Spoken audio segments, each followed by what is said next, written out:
Hey Matcha lovers! Welcome back to Matcha and Ministry. In this episode, we're diving into the fascinating journeys of the Apostle Paul, exploring his unwavering mission to share the good news of Jesus Christ around the globe. Join us as we uncover the adventures, challenges, and the profound impact he made as one of Christianity's most influential figures. So invite a few friends, grab your favorite cup of matcha, get comfy, and let's embark on this enlightening discussion together. From all of the opposition that Paul faced, what would have been the hardest for me, and even to this day, what is the hardest is the opposition that he received from fellow believers.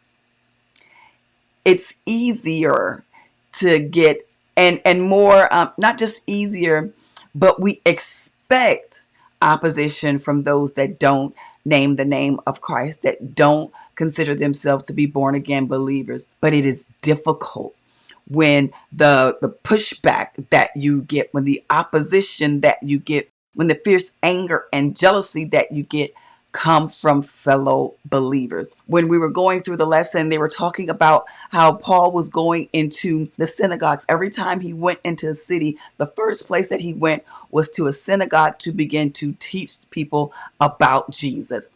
And they began to get so jealous. They were jealous. Why? Because of the crowds that began to follow Paul. Nothing else. Not that he's teaching in error, not that he was some heretic, but because the people followed him, because he brought crowds. And so what that taught me is that sometimes the opposition that you get when you begin to flow in ministry, when you begin to flow in your calling, it won't come from outsiders. It is going to come from within the body of Christ. Some of it will be because of jealousy. Some of it will be because of envy. And some of it will be because the crowds love you. The people love you. They see the sincerity in your heart. And I know it sounds, it goes against the grain that we're all on the same team and we're all trying to win people for Christ, but that there are people in the body of Christ that won't like what you do, that won't like how people love you and how people receive you. And so that taught me two things. It taught me one thing, to expect it.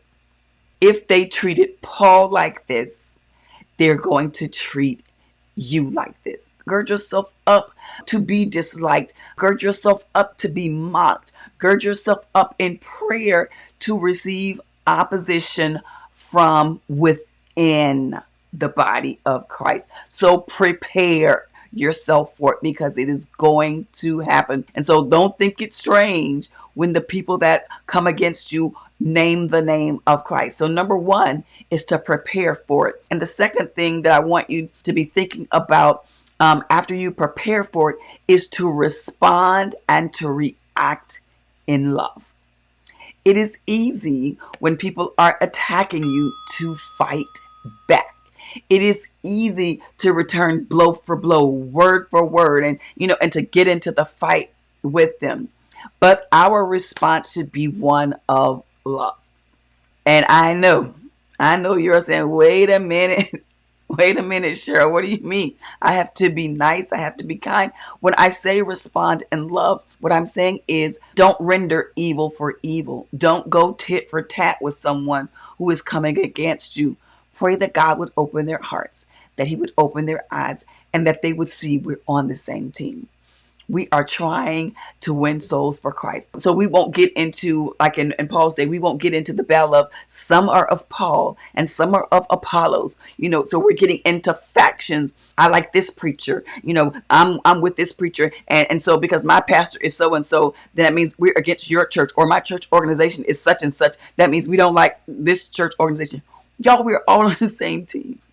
So when we understand that we don't have to fight one another, whatever charge God has given you and the people that he's called you to reach, I want you to reach them. And whatever charge he's given me and the people that he's called me to reach, I am going to do my best to reach them. I won't fight you. I will pray for you that God will open your eyes to see that we are all on the same team. We are all in this together.